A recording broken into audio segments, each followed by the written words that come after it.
Happy New Year's. Hope your New Year's is going well for you. I don't know if you celebrated or just went to bed early or stayed up all night, but Happy New Year's. I want to wish you that. And then people wish everybody Happy New Year's on that change of a date. But a lot of times nothing really changes. So I just want to share a short devotional message about what is new. And the fact is, nothing is new. Changing from one date to another date does not make anything different. We go to the same things. We are the same person that we were yesterday. The world in general is the same as it was yesterday.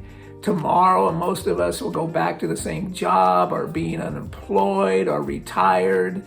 Others will go back to the same school and after winter break, and it just goes on. We want to have the same problems that we had yesterday, the same family, the same friends, the same neighbors, and etc. Everything stays the same. Just because the date changes doesn't mean everything changes. Why does it have to be that way? Why do we think that'll happen?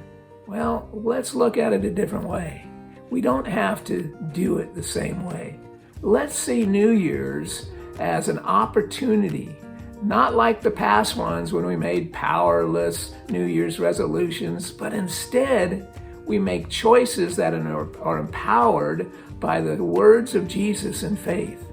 Let's do that. Make choices that are empowered by the words of Jesus and faith.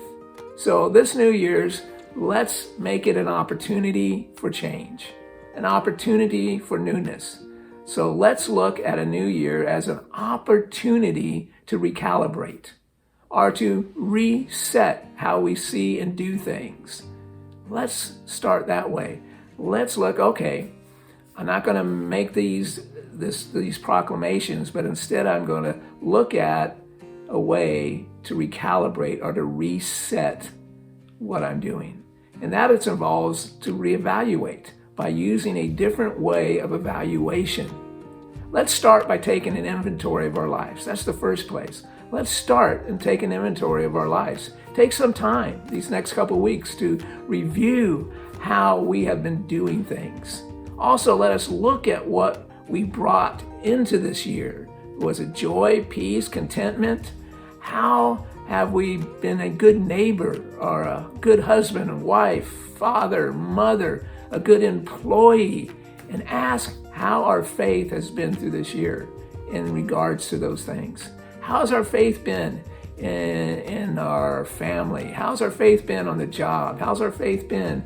And then kind of recalibrate that today. Next, let's have a faith, as I said, recalibration, not a New Year's resolution, starting with this: getting rid of that extra weight of sins. You thought I was going to say getting rid of the extra pounds in your life, but no, getting rid of the extra weight of sins that we have gained this last year, acknowledging them, and then asking forgiveness for them. So we need to first acknowledge these sins and then ask forgiveness. Next, take some time to evaluate our hearts and attitudes. Take some time to evaluate our hearts. How are our hearts and how are our attitudes? John Maxwell said that we are to change, that our attitude determines our altitude. Let me say that again. John Maxwell says our attitude determines our altitude. This involves letting go of the rung of a ladder that you're standing on or I'm standing on. If you climb a ladder, we need to take the next step. We need to reach for the next rung on our spiritual ladder. We need to grab a hold of that rung right above us and step up out of where we are into a higher place of faith, of love, of peace, of how we do our life, how we live it out in church, how we live it out in the community, how we grow, that we are going to take another step up to learn more things of faith, learn more things out of the Word of God. We're going to take that next step up the ladder. And that's how we start taking that next step, because our attitude determines our altitude. And so we have to change our attitude, showing us that we need to step up and embrace new things. Start by practicing the spiritual disciplines. That's a great place to start, like prayer.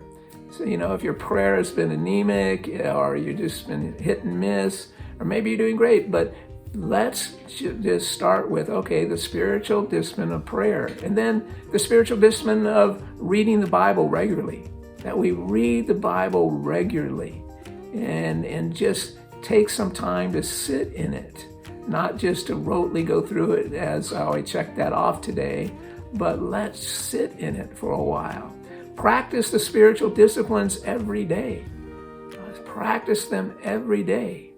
Also, another way to practice these disciplines is gather regularly.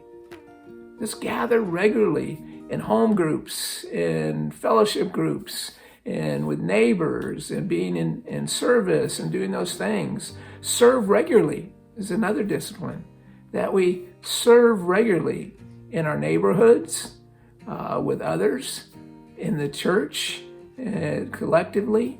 Serve. Be on mission always. That's a discipline, a spiritual discipline. Being on mission, sharing the love and gift of Jesus so others come to faith in Jesus.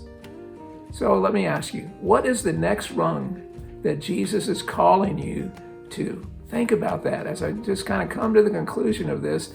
Think about that. What is the next rung that Jesus is calling you to? Or what is the next growth step that you need to step into? Or use the ladder analogy, what is that next growth step that you need to reach up to the next rung and pull yourself up to there and see what Jesus is going to do there? What new thing is Jesus wanting to do in our lives, in our church? What new thing is Jesus wanting to do in your life, in my life, and in our church? Let's delve into that deeply so that we can see what Jesus is doing. Have a great New Year's. Let's celebrate with friends, be with friends, but let this New Year's not just be a resolution, but let's change it to an elevation in our life. Lord bless you.